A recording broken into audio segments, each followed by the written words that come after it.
Hi everyone, and welcome to the fourth lesson in our In Spectacles GCSE revision series. If you're sitting the GCSE exams this year and In Spectacles is one of your, should really be In Spectacles, and In Spectacles is one of your texts, or if you're sitting this next year or the year after or anything like that, you just want to get a bit of a head start on this text, these lessons should be for you. In the previous weeks, 1, 2, and 3, we've gone through Mr. Birling, Eva Smith, and the Inspector. If you haven't seen those videos, I highly recommend you check them out. Today, we are going to be going through Eric Birling, the son of Mr. Birling and Mrs. Birling. And we're going to be effectively doing the same as we do every lesson in this series, thinking about the character and what they're like, what they represent, that sort of thing, going through some key quotes, and then finishing off with a model paragraph on that character. So let's just dive straight into Eric Birling. So Eric Birling is what's known as a dynamic deuteragonist. So the fact that Eric changes through his experiences in the play shows that he's dynamic. He's not just a static, flat character like Mr. Birling, really, who doesn't change no matter what he's told, no matter what the circumstances are. He's dynamic. He actually does change. He realizes the error of his ways. He realizes what he did to Eva Smith / Daisy Renton was not correct. He knew her as Eva Smith. He knew this, and so he changed, and he realized that he needed to do better. And he goes against his parents. He realizes that the viewpoint of his parents has problems, and so he changes, very similar to his sister Sheila, who also represents the younger generation.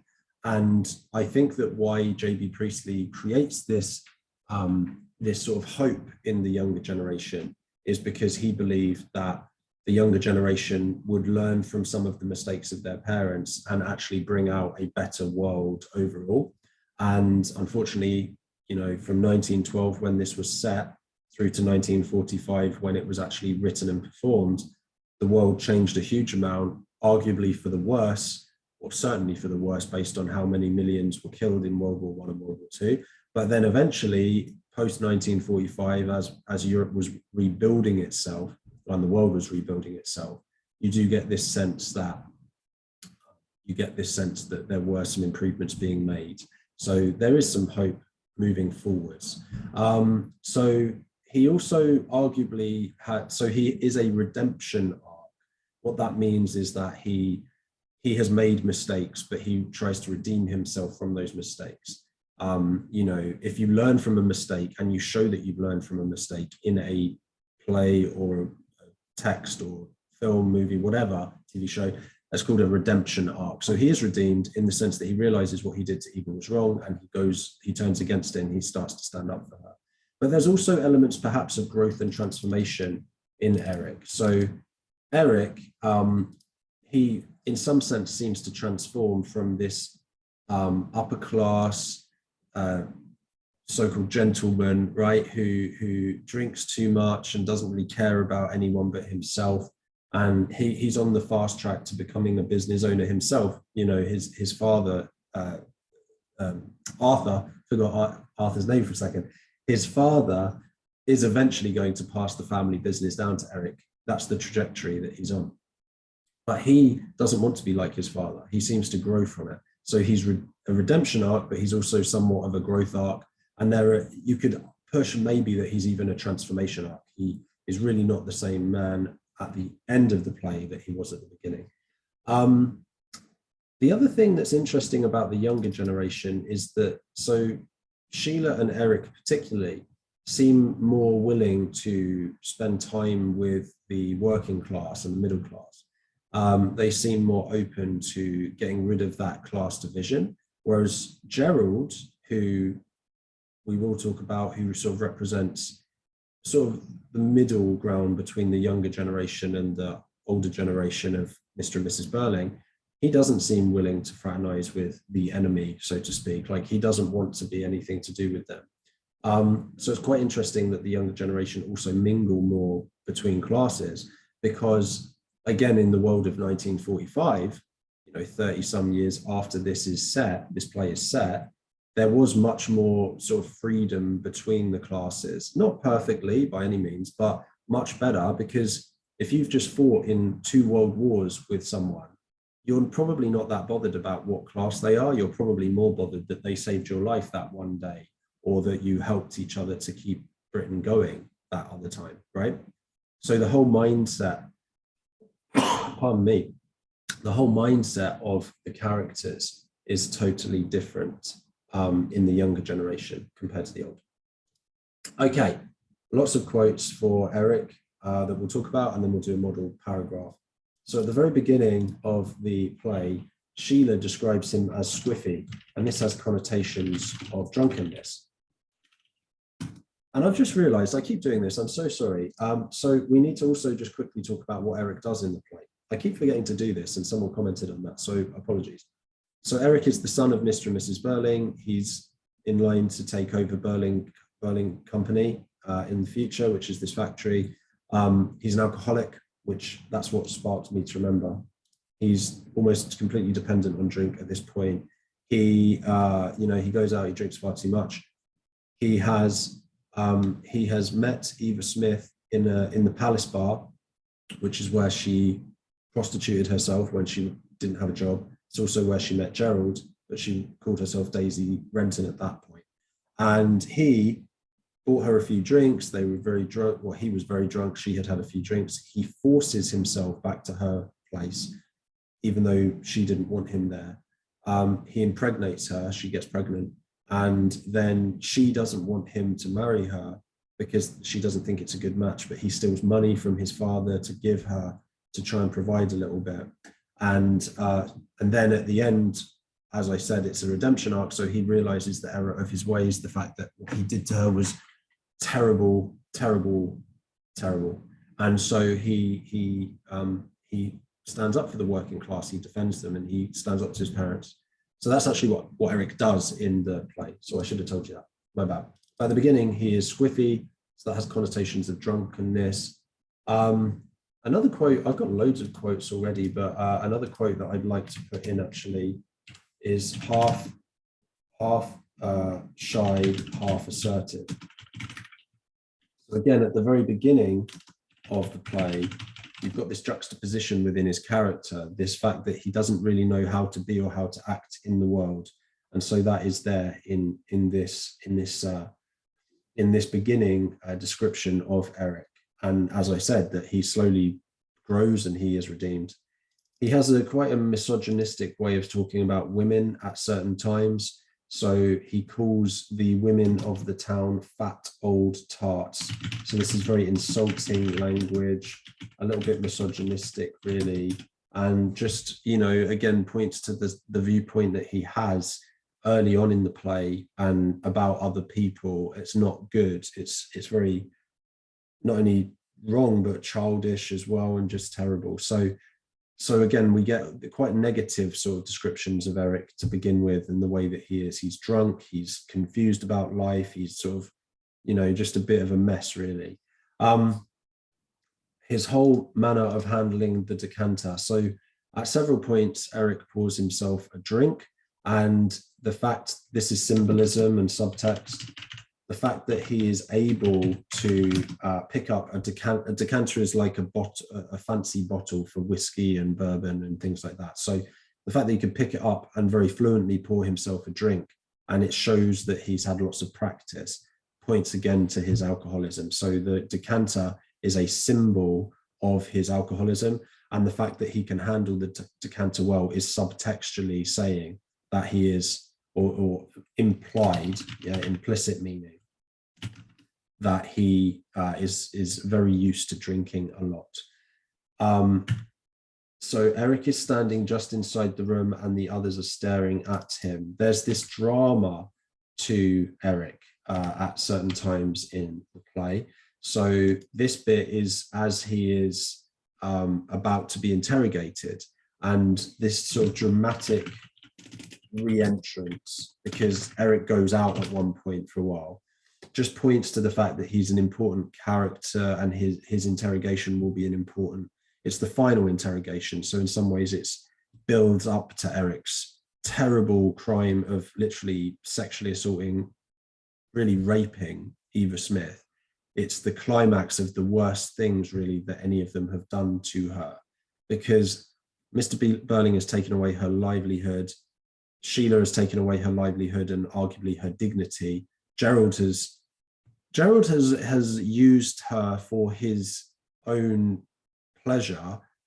But on the other hand, Gerald, we at least get the sense that Gerald actually did care and probably love her. But still, you know, a bit dodgy.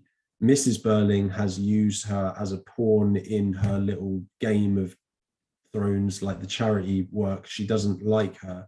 So Mrs. Birling almost uses her as a way to exert her upper class power on the working class, which is awful. But then Eric literally removes her body from her autonomy of her own body. So she's already lost her job, she's already lost her dignity, she's already lost control of everything. Now she doesn't even have control of her own body because he's taken it from her by force and impregnated her against her will. It's awful. So there's this dramatic re-entrance there. He shuts the door. So this happens several times. So this is symbolism of privacy. The fact that he doesn't want anyone else to hear. Mr. Birling does this a lot as well. It could potentially imply shame as well, the fact that he is ashamed of what he's done and he doesn't want to be anyone to find out about it. And now we, you know, some of these quotes are a bit all over the place in terms of where they are, so I'll just explain. But miserably, this is now towards the end, and this shows Eric's growth, the fact that he hates what he has done. Now, just to be clear, the reason that we know this is because of Eric backs up what he says. Mr. Birling is also described as sort of being miserable at several points, but we know that he's miserable because he's afraid of the public scandal and being found out. Whereas Eric is genuinely miserable because of what he has done. And we see this by his actions and what he says. So there are two types of misery. Mr. Birling's misery is really a self-indulgent thing, whereas Eric's misery is because he is ashamed of what he has done to this innocent girl. I'd have managed somehow. I had to have some money. There's this sort of irony in some sense to the line, because the upper class think they're so great, but without money, they would struggle. And that desperation as well, it kind of parallels Eva Smith, because obviously her desperation comes from the fact that she doesn't have money and resources and a means of getting money. And Eric steals to get money because that's how bad the situation is. In that sense, Eva is more noble than Eric, because Eva refuses to steal. She tries to sell her body before she steals from someone else, which is incredibly noble. This is all Priestley pointing to the idea of having social security, you know, the ability to put people on job seekers allowance, that sort of thing, if they're looking for work. You know, this also points to the NHS being founded in 1948, social medicine, socially responsible medicine. So yeah, so all of this is quite ironic, the fact that the upper class, when they're put in the position of the lower class, working class, they do exactly the same. Yes, I insisted, it seems. I'm not very clear about it, but afterwards she told me she didn't want me to go in, but well, I was in that state when a chap easily turns nasty and I threatened to make a row. So this is just a horrific, euphemistic, sort of a soft version of the rape. It's not going to let me do it, is it? Okay, there we go. Of the rape of Eva. So he's basically saying, you know, I don't need, and the worst bit is he was so drunk he doesn't even remember doing it. So imagine that. Imagine, you know, doing something so hideous and not even being conscious to do it because you're so drunk. It's just incredibly immoral and terrible. Birling angrily says, yes, and you don't realize yet all you've done. Most of this is bound to come out and there'll be a public scandal. And Eric immediately says, I don't care now. So we get this juxtaposition between father and son. And this creates hope. Because even though Eva Smith has had all this damage done to her now, and it's too late to really save her, sadly, Eric, representing the future generation, he won't follow in the footsteps of his father. Even though his father is trying to push him to be the same as him, he's not going to do it. So that generates a lot of hope, which is fantastic for the future. 3 more, then we'll do our model paragraph. Well, this quote is, there we go. whoever that chap was, the fact remains that I did what I did, and mother did what she did, and the rest of you did what you did to her. So this quote shows his growth and redemption, the fact that he realizes, and it's also short, simple sentences, which creates emphasis. The fact that he understands the errors of his ways. This is a fantastic moment where he does stand up and decides, I'm not going to be the same as my parents. I'm going to be different in my generation. I'm going to represent the upper class in a different way. It's still the same rotten story, whether it's been told to a police officer, inspector, or to somebody else. According to you, I ought to feel a lot better. So this quote here, it's the same sort of meaning, really, isn't it? It's him defending the working class, transforming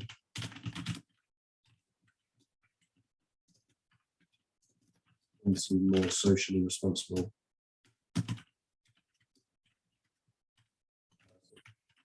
And then finally, I don't care, let him know. The money's not the important thing.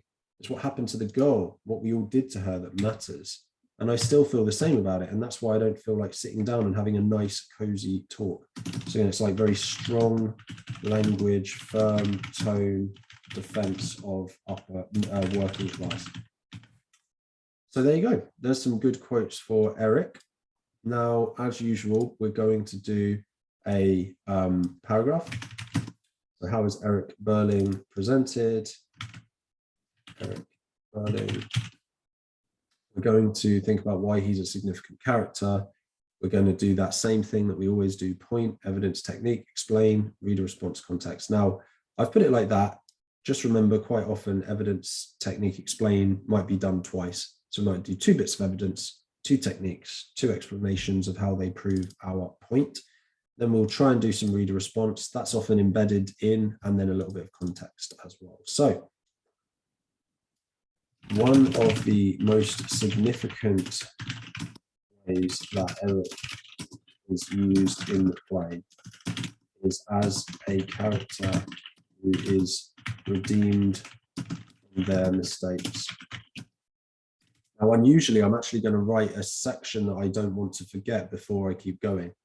This is significant because Priestley was an ardent, that just means strong, socialist, and believed that society would be much better as a socialist, run through that system. The fact that Eric can make such terrible mistakes,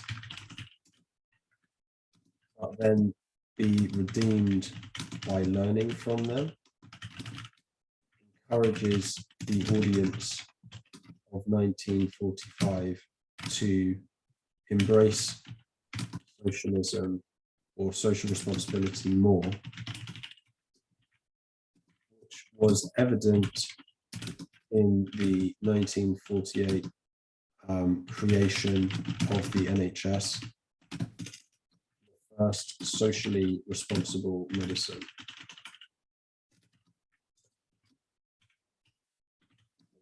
So I just wanted to do the context while it was fresh in my mind. So, you know, you can do that. You can write a point and then you already know the context, so you can do that.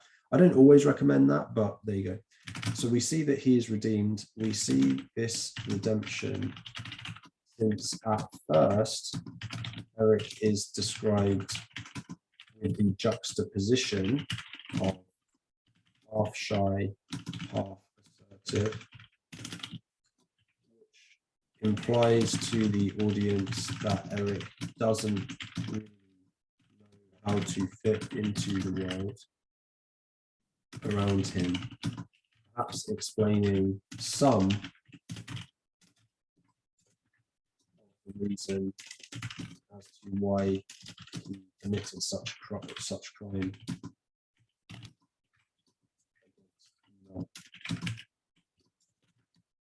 However, in Act 3, we see a different Eric who has learned from his mistakes and standing up to his father and to irresponsible views of the poor. We'll have our second quote. I don't care, let him know the money's not the important thing. Let's do that quote.